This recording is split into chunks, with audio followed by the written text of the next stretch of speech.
드디어 7교회가 지나갔습니다. 여러분, 7교회가 완전한 교회였습니까? 불완전한 교회였습니까? 예, 불완전했죠. 때로는 책망을 듣고, 그러나 그 교회를 향해서 주님이 주시는 그 말씀 속에 내가 사랑하는 자를 책망하고 징계하신다는 이 말씀을 꼭 기억하십시오. 어떤 이단은 이렇게 생각합니다. 나는 예수 믿으면 완벽하다. 구원받은 사람은 완벽하기 때문에 회개할 것이 없다라고 가르치는 이단도 있습니다. 우리가 보통 구원파라고 하죠. 구원파 눈에 보면은 회개하는 사람들은 구원받지 못한 사람들입니다. 이해되십니까? 혹시나 여러분 새벽에 나오셔서 회개합니다 하면 여러분 구원 못 받았는 거예요. 맞습니까?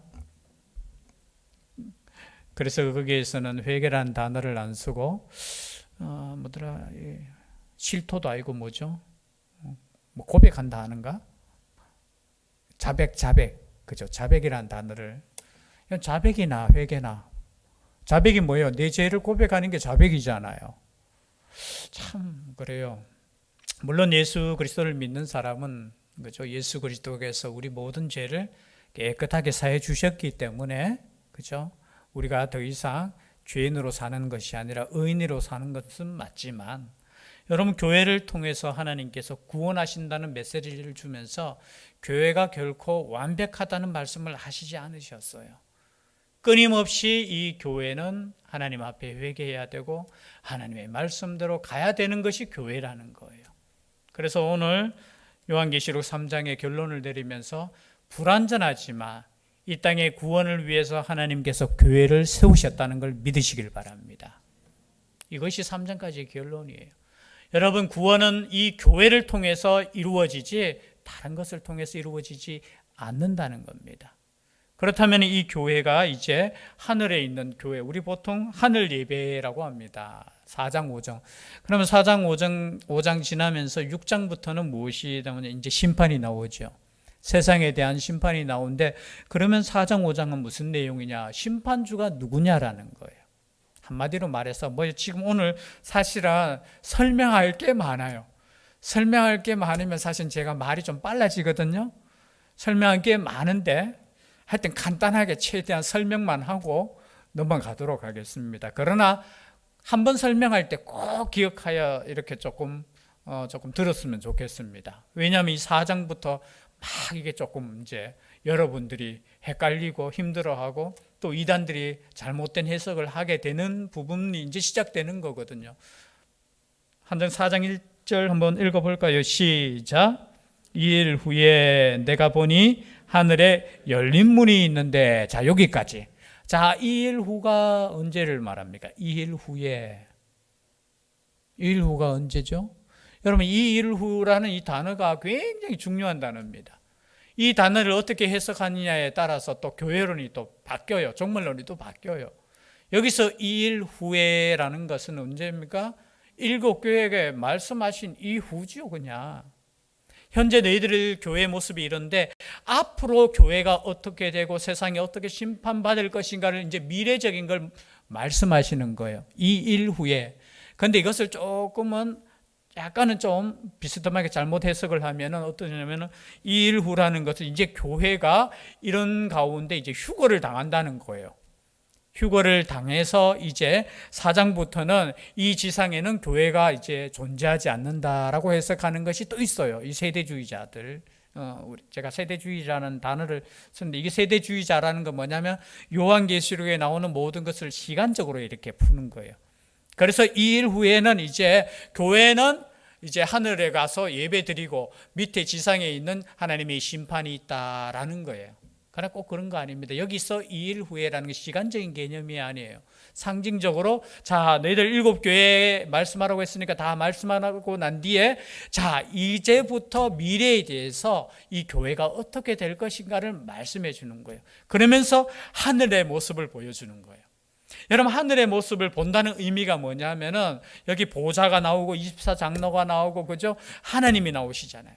하나님이 나오신다는 것은 이 세상을 통치하는 분이 누구냐라는 거예요.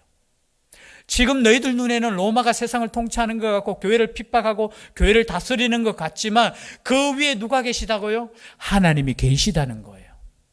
오늘 설교의 주제가 이겁니다. 끝났어요. 하늘에 누가 계시다고요? 하나님이 계시고 하나님께서 앞으로 심판하실 것이라는 거예요. 그런데 그 모습을 조금만 설명하겠습니다. 2일 후에 내가 보니 하늘에 뭐가 있어요? 열린 문이 있대요. 열린 문. 열린 문 어디서 봤죠? 어디에서 봤습니까? 어디 성경 교회 이야기를 할 때 열린 문을 두더니 했잖아요. 어디를 보고 열린 문 두었다고 했죠? 뭐 다 까먹었습니까? 빌라델비아 교회 이야기할 때 여러분 3장 8절에 뭘 두었다고 했어요? 열린 문. 그러면 천국에 가면 하늘나라에 가면 문이 있습니까? 야, 여러분 성경이 참 어려워요. 그러니까 열린 문 앞에는 누가 지키고 있다고 우리가 보통 생각해요? 베드로가. 혹시 이야기 안 들었습니까? 베드로가 왜? 베드로가 열쇠 받았잖아요. 열쇠 받았으니까 베드로가 딱 지키고 있다고. 근데 성경에 그렇게 안 나와요. 여기 열린 문이라는 의미를 혹시 천국에 가면 문이 있고, 그죠? 열어둔 문이 있다.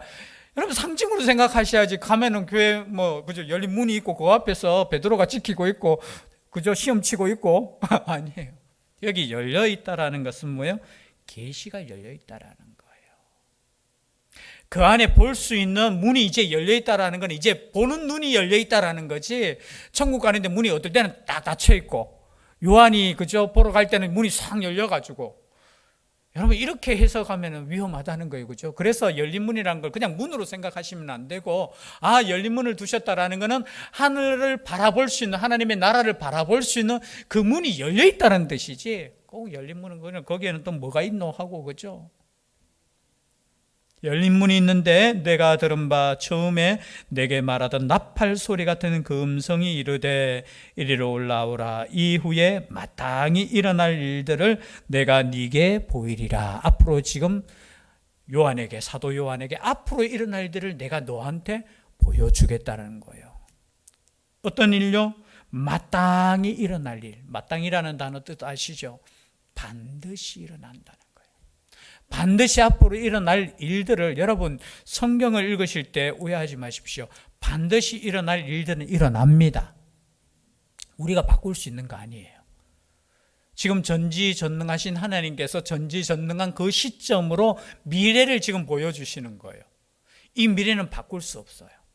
바꿀 수 없는 그 일들에 대해서 내가 지금 너에게 보여주겠다는 거예요. 누구에게요? 사도 요한 너에게. 그리고 2절 말씀 다 같이 읽겠습니다. 시작. 내가 곧 성령에 감동되었더니 보라 하늘에 보좌를 베풀었고 그 보좌 위에 앉으신 이가 있는데. 자, 그러면은 지금 사도 요한이 그 하늘나라, 그 하늘을 보는데 뭘로 봐요? 성령에 감동되어 보는 거예요. 어떻게 보면 환상을 지금 보는 거예요. 그리고 사도 요한이 지금 표현하는 것 자체가 자기가 본 그대로 지금 기록하고 있잖아요. 자신이 표현할 수 있는 것 그대로 지금 표현하는데 무엇에 감동되었냐? 성령에 감동되었다라는 거예요. 여러분 하나님의 영적인 세계를 바라볼 수 있는 것은 성령에 의해서만 가능하다는 것입니다.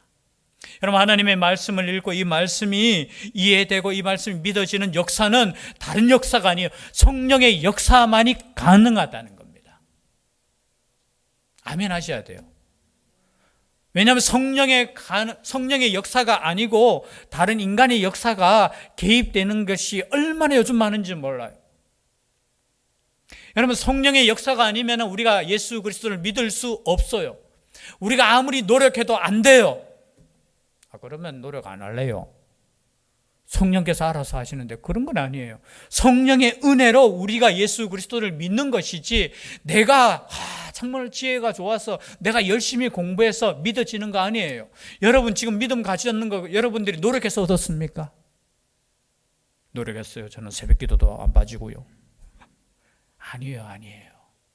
그 모든 것이 성령의 역사에 의해서 감동되어서, 여러분 성령에 감동되시기를 주의 이름으로 축복합니다.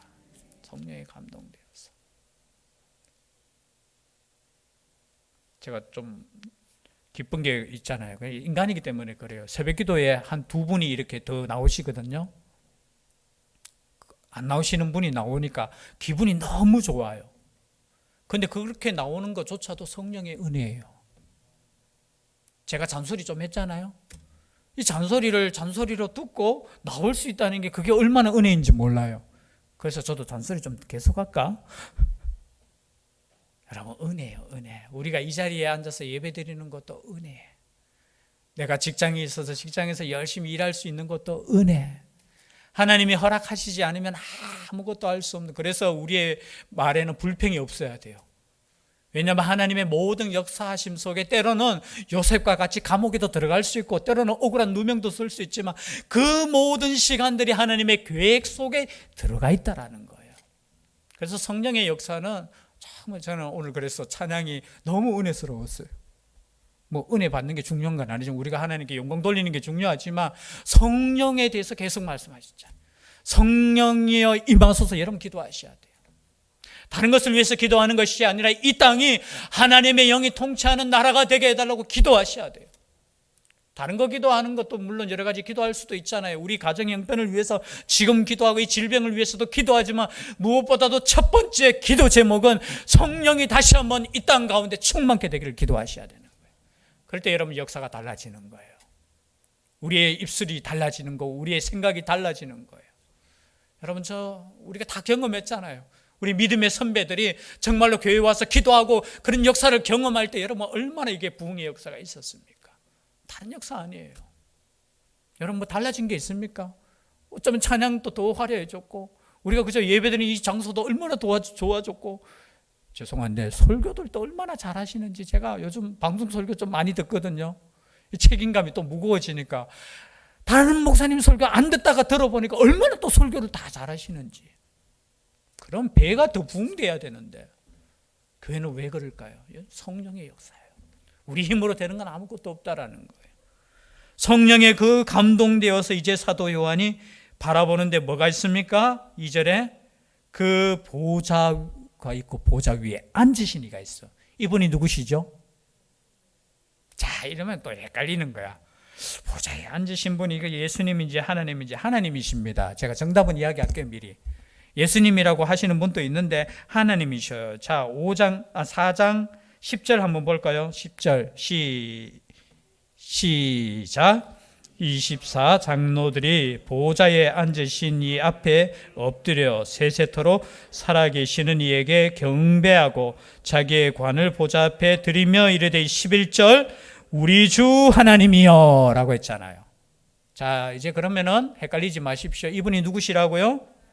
자, 예수님은 5장에 등장해요. 어린 양이 등장합니다. 그럼 4장에 계시는 분은 누구라고요? 하나님이라는 거예요. 하나님. 그리고 5장 뒷부분에도 있습니다. 그 뒷부분 가서 말씀드리고요. 여기 앉으신 분이 하나님이시다. 자, 보좌에 앉으신 이는 하나님이라는 뜻이 제가 서론적으로 말씀드렸습니다. 결론이죠. 이분이 이 세상을 통치하신다는 거예요. 이게 별거 아닌 것 같지만 이 당시 사는 사람들의 생각으로는 이 세상을 통치하는 것이 로마가 아니구나. 보좌에 앉아서 법으로 통치하고 뭐 세상의 법을 바꾸고 그저 그런 것들이 아니구나. 하나님께서 이 세상을 통치하시는구나. 얼마나 은혜가 되었을까요? 사도 요한이 보았을 때 보좌가 따로 있구나. 아니 로마 황제가 앉은 그 보좌가 아니고 하늘에 보좌 있는 그것이 진짜 보좌구나. 그 모양이 어떤 모양입니까? 3절에 시작. 앉으신 이의 모양이 벽옥과 홍보석 같고 또 무지개가 있어 보좌에 둘렸는데 그 모양이 녹보석 같더라. 아니 보좌에 앉으신 분이 뭐 같아요? 보석 같아요. 혹시나 또 상상이 되어가지고 또 보좌에 앉으신 분이 우리 하나님은 보석과 같아 하면서 이 빛난다는 거죠. 그리고 사실은 구약의 의미로 보면은 사실 제사장적 의미가 있어요. 이 보석을 이렇게 말할 때 그런 의미도 있지만 어떻게 보면은 하나님을 지금 표현하는 거예요. 지금 보석과 같이 빛이 난다는 거, 빛이 난다는 거. 혹시 또 하나님은 뭐 보석입니다 하고 이러시면 안 돼요. 지금 같더라 했잖아요. 같더라. 말 한마디가 중요합니다. 뒤에 3절 끝에 뭐라고 있어요? 녹보석? 녹보석이더라가 아니고 뭐예요? 지금 요한이 바라봤을 때 그 빛나는 그것을 봤을 때 보석과 같은 우리 하나님께서 앉아 계시는 거예요. 그리고 4절 말씀 다 같이 읽겠습니다. 시작. 또 보좌에 둘려 24 보좌들이 있고 그 보좌들 위에 24 장로들이 흰옷을 입고 머리에 금관을 쓰고 앉았더라. 자, 이제 누가 등장해요? 24 장로들이 있다는 거예요. 24 장로는 누구예요? 포기했습니까?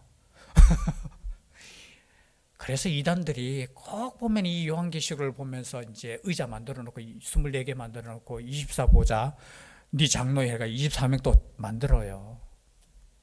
그리고 꼭 뭡니까? 거기에 대빵은 흰옷 입고 다녀요.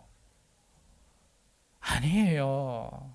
여기서 24 장로라는 것은, 그죠? 장로라는 것은 정확하게 제가 표현해드릴게요. 24명이라고 여러분 생각하시면 안 됩니다. 그러면 굉장히 문제가 생겨요. 그러면 구약에 24 지파에, 12지파에, 그럼 누가 앉습니까? 시몬이 앉아 있다는 거예요? 그렇게 생각하실 수 있죠? 그럼 요셉 집사는 누가 앉아요? 요셉의 두 아들이 누구예요? 므낫셋과 에브라임이 앉아요? 아니면 요셉이 앉아요? 헷갈리시죠? 그러면은 신약시대에 24 장로니까 분명 신약시대에 또 12사도를 또 의미할 거라고요? 그럼 12사도는 누가 앉아요? 오늘 오전에 말씀드렸듯이 마띠아가 앉아요? 아니면 사도 바울이 앉아요? 여기에 들어가 버리면 이렇게 되는 거예요. 그래서 이단들은 24자리 만들어 놓고 우리도 하늘나라 가면 똑같이 앉을 테니까 우리 장로하자 하면서, 여러분 그런 개념이 아니라는 거예요. 여기서 요한계시록에 나오는 24, 10이라는 이 숫자 자체는 뭐냐면 구약의 전체를 지금 말해요. 구약의 성도, 12지파를 대표하는 성도를 말하고, 신약의 12 뭐예요? 사도를 표현하는 것은 12사도에 의해서 복음을 받아들이는 모든 성도를 의미하는 것이지. 그러면 여러분 생각해 보십시오. 3장, 제가 지난주에 했죠. 3장 21절에 보면 이기는 그에게는 내가 내 보좌에 함께 앉게 하겠다고 했어요. 그럼 이기는 성도들도 함께 앉으면 이 자리가 복잡해. 예수님하고 같이 앉아 있다는 거예요. 그런 의미가 아니잖아요. 통치할 수 있는 권한을 주고 하나님의 보좌에 앉겠다라는 건 천국에 가겠다는 그런 의미지, 나는 24 장로 자리에 앉아야 돼, 그런 의미가 아니에요. 그렇게 해석해버리면 굉장히 많은 문제가 생겨요. 그런 의미가 아니에요. 끝까지 여러분 요한계시록 21장까지 22장까지 쭉 가면 이 의미는 뭐냐? 예수 그리스도를 믿고 하나님을 믿는 신구약 성도 전체를 의미하는 거예요. 두감람나무, 나중에 나보면 두감람나무도 나오고, 그죠? 두쳤대도 나오는데, 그런 걸 자꾸, 그죠? 사람에게 빗대어가지고 내가 한 감람나무다 하고 하시는 분도 있잖아요. 또 어떤 분은 지금 자기는 새 요한이라고 해. 여러분, 성경에 새 요한이 어디 있습니까? 성경대로 믿는다고 하면서 성경에 없는 이야기 하면 그것이 이단이에요. 자기가 새 요한이래. 아니, 성경에 새 요한을 언제 보내주겠다고 했습니까? 이해되시죠? 여기까지 24 장로들이 무엇을 입고 있어요? 흰옷을 입고 머리에 금관을 쓰고 앉았습니다. 그리고 그 앞에 5절에 또 뭐가 있습니까? 시작. 보좌로부터 번개와 음성과 우레 소리가 나고 보좌 앞에 켠 등불 7이 있으니 이는 하나님의 7영이라. 하나님의 7영은 무엇을 말하죠? 성령님을 말씀하시죠. 그죠? 7영, 완전하신 영. 그리고 한 가지 더 하십시다. 6절 말씀. 자, 네 생물에 대해서 나옵니다. 시작. 보좌 앞에 수정과 같은 유리 바다가 있고 보좌 가운데와 보좌 주위에 네 생물이 있는데 앞뒤에 눈들이 가득하더라. 7절 말씀 같이 읽겠습니다. 그 첫째 생물은 사자 같고 그 둘째 생물은 송아지 같고 그 셋째 생물은 얼굴이 사람 같고 그 넷째 생물은 날아가는 독수리 같은데. 여러분, 자, 이제 나오는 또 비밀이 하나 있습니다. 네 생물이 나오는 거예요. 네 생물. 우리로 표현하면 네 짐승이죠. 그죠? 네 생물이 나오는데 이 네 생물이 뭐냐라고. 그러면 24 장로에 대해서는 제가 신구약 전체 성도에 대해서 대표성을 이야기했고요. 그리고 보좌 앞에 7 그 등은 성령님을 말씀했고, 그 다음에 내 생물이 나오는데 여기에서는 해석이 조금 나누어져요. 우리 믿음의 선비였던 어거스틴이죠. 어거스틴은 이 모습을 사자 같고 송아지 같고 그리고 사람 같고 독수리 같은 거, 여러분 여기 나오는 거는 에스겔서 1장에 보면 나와요. 여러분 이 요한계시록을 혹시나 요한계시록 요한만 새로 받았다고 생각하면 안 돼요. 구약에 있는 그 말씀들이 그대로 지금 나와요. 구약에 나타나신 하나님의 모습이 그대로 나와요. 이 말씀은 뭐냐면 변함없으신 하나님이시고 사도 요한만 본 것이 아니라, 착각하지 말라는 거예요. 에스겔에게도 보여주신 그 말씀 그대로예요. 에스겔도 봤어요. 1장 10절에 보면 사람 같고, 이게 똑같이 나와요. 사송, 사독, 독수리 같고 송아지 같고 사람 같고, 그죠? 이것이 나오는데 어거스틴이 해석할 때는 이것을 어떻게 해석하느냐면 사자 같다라는 것은 이 사복음서를 말한다는 거예요. 그래서 사자 같은 복음서가 마태복음이고, 또 송아지 같은 복음서가 마가복음이고, 그리고 사람 같은 인자 같은 복음이라서 누가복음이고, 그리고 독수리 복음이라고 해서 요한복음. 우리가 신학을 공부하시는 분 한 번쯤 들어보셨을 거예요. 마태복음을, 그죠? 사자복음. 왜? 사자는 왕이니까, 짐승의 왕이니까 왕. 여러분 마태복음은 아시죠? 유대인의 왕이신 예수 그리스도의 족보라는 왕에. 그리고 뭐예요? 송아지 복음은 이 송아지는 뭐예요? 일하는 거니까, 이게 우리로 표현하면은 종이라는 거예요. 그 마가복음에는 전체적인 의미가 뭐냐면 예수 그리스도가 종의 모습으로 오셨다라는 거예요. 참 은혜스럽게 이렇게 해석하셔요. 그리고 사람, 인자의, 여러분 누가복음은 인자, 사람이라는 단어를 써요. 인자의 아들이라는 표현을 계속해서 쓰셔요. 그래서 인자, 사람의 아들, 사람, 그래서 인자. 그래서 누가복음을, 그리고 독수리복음, 요한복음을 독수리복음이라고 이렇게 표현해요. 참 해석은 좋은데 또 다르게 해석하는 부분도 있습니다. 이 네 생물은 네 천사를 의미하는 것이죠.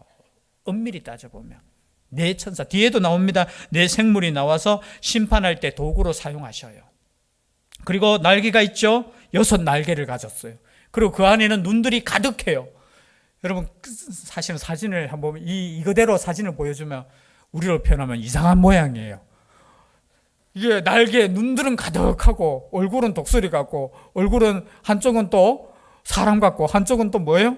송아지 같고, 한쪽은 또 사자 같고, 하나 빠졌나? 사송, 사독, 그죠? 사람, 사자, 독수리, 송아지. 이건 의미죠. 상징적인 거예요. 그러면 천사가 그렇게 생겼다는 뜻은 반드시 아니에요. 지금 요한을 통해서 눈으로 보여주면서 이런 것을 지금 상징적으로 계속 보여주는 거예요. 이걸 엄밀하게 보여주면 네 천사의 특징을 보여주는 거예요. 지혜, 사람, 그리고 사자, 힘, 그리고 송아지, 헌신, 독수리, 탁월성. 이렇게 또 해석을 해요. 저는 괜찮다는 의미가 있다는 거예요. 이것이 사복음서를 의미하든지 아니면 사천사를 의미하든지 하나님께서 사용하시는 어떻게 해요? 천사들을 의미하는 거죠. 여기까지 이해되십니까? 자, 하나님께서 지금 그 앞에 네 생물이 있고 그 네 생물, 그리고 중요한 거는 뭐냐면 이 24장로와 네 생물이 하는 일이 뭐냐? 결론입니다. 하는 일 보실까요? 9절부터 11절까지 함께 읽겠습니다. 9절부터 시작. 그 생물들이 보좌에 앉으사 세세토록 살아계시는 이에게 영광과 존귀와 감사를 돌릴 때에 24장로들이 보좌에 앉으신 이 앞에 엎드려 세세토록 살아계시는 이에게 경배하고 자기의 관을 보좌 앞에 드리며 이르되 우리 주 하나님이여 영광과 존귀와 권능을 받으시는 것이 합당하오니 주께서 만물을 지으신지라 만물이 주의 뜻대로 있었고 또 지으심을 받았나이다 하더라. 아멘. 뭘 해요? 누구냐가 더 중요한 것이 아니라 이분들이 뭘 하느냐 하면은 오직 살아계시는 하나님을 세세토록 찬양한다는 거예요. 천사든 상관없이, 그것이 12장로가 누구든 상관없이 이분들이 하는 것은 세세토록 살아계시는 그 하나님께 찬양하는 거예요. 그래서 하늘 예배는 이 예배라는 거예요. 하나님을 찬양하는 예배. 이 의미는 뭡니까? 주께서 만물을 지으신지라 만물이 주의 뜻대로 있었고 또 지으심을 받았나이다. 참 이 말씀이 지금 우리에게는 모르겠어요. 어떤 감동으로 올지 모르겠지만 이 말씀을 읽는 그 초대교회 성도들에게는 정말 위로의 말씀이에요. 왜? 하나님께서 만물을 지으셨지. 하나님께서 이 세상을 통치하고 계시지. 이 세상도 하나님의 뜻대로 있지. 이 하나님께서 지금 우리를 바라보고 계신다라는 거. 그리고 이제 뒤 이어지면 이 하나님께서 곧 심판하시겠구나라는 말씀을 듣는 거예요. 그래서 여러분 이 요한계시록의 말씀은 이 요한계시록 가지고 너는 예수 잘못 믿는다, 너는 지옥 간다, 그거 다 가짜예요, 가짜. 거기 겁먹어가지고 거기 안 가면 꼭 지옥 갈 것 같고, 여러분 거기 안 가면 지옥 갈 것 같은 사람은 구원받지 못한 사람이에요. 제가 명확하게 이야기하는데 그런 사람이 거기 가도 구원 못 받아요. 그런 말씀을 들을 때 어떻게 말할 수 있어야 되느냐 하면은 아니다. 나는 구원받은 사람이다. 왜? 나는 지금 예수님을 예배하고 있기 때문에. 여러분 옆에 있는 사람이 너 구원 못 받아서 이 말을 여러분 듣고 있는 것 자체가 자존심 안 상합니까? 아니 옆에 있는 사람이 어떻게 네 구원받은, 아니 예수님이 나에게 오셔가지고 야 상원아 너 구원 못 받았으니까 더 열심히 노력해 이러면은 정신 바짝 차리는데, 옆에 있는 사람이 당신은 구원 못 받았는 것 같아 거기 흔들려가지고 우왕좌왕하시지 마십시오. 내가 예배 드리는 것 사실 자체가 내가 구원받은 사람의 증거입니다. 왜요? 아니 예수님 안 믿는 사람이 교회 나올 수 있습니까? 없습니까? 예배할 수 있습니까? 없습니까? 여러분 그냥 여러분이 이 자리에 앉아 있는 거 제가 성령의 역사라고 분명하게 이야기하는데 그 역사 없이는 이 자리에 앉아 있을 수 없다라는 거예요. 여러분이 성경에 대해서 조금은 더 잘할 수 있을 거예요. 아니 남들보다 오늘 해석했는 거 이해도 더 잘하고 누가 물을 때 다 또 잘할 수 있을 거예요. 그러나 여러분 예수 믿는 거하고는 달라요. 혹시나 이 내용을 다음 주에 가서 제가 물으면 다 또 잊어버렸을 거야. 그러나 여러분의 가슴 속에 예수 그리스도가 하나님의 아들이시고 예수 그리스도가 나를 위해서 죽으셨고 예수 그리스도가 부활하셨고 다시 오실 것이라고 믿는 사람은 구원받은 사람들이라는 거예요. 그 말씀을 지금 요한계시록을 통해서 너희들 교회 부족하고 연약하지만 내가 함께하고 내가 다시 올 때 너희들 영접하겠다는 그 말씀이 요한계시록의 말씀이라는 거예요. 이걸 가지고 지식을 이용하고 이걸 가지고 내만이 해석할 수 있다고 그 거짓 사도고 거짓 선지자들이라는 거예요.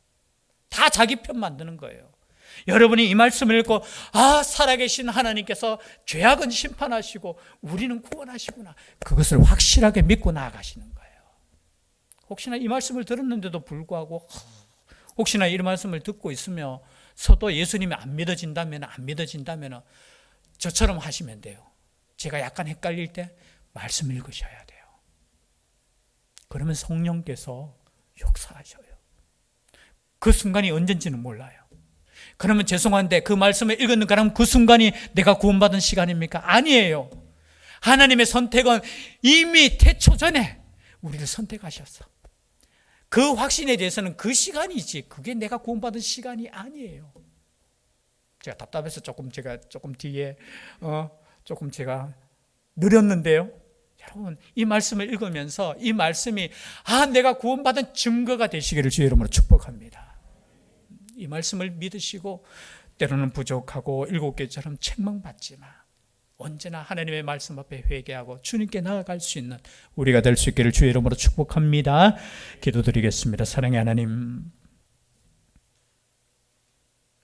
하늘의 보좌와 하늘 예배의 모습을 보여주신 것은 이 세상을 통치하고 이 세상을 다스리시는 분이 오직 하나님이시라는 것을 보여주기 위함이라고 이 말씀을 통해서 배웠습니다. 지금도 마찬가지일 줄 믿습니다. 하나님께서 이 세상을 통치하시고 마지막까지 함께 하실 줄 믿습니다. 이 믿음 가지고 흔들리지 않게 하여 주시고 담대히 하나님의 말씀 따라 순종하며 나아갈 수 있는 저희들 되게 하여 주시옵소서. 그렇게 되기를 간절히 원하옵고 예수님 이름으로 기도드리옵나이다. 아멘. 찬송가 407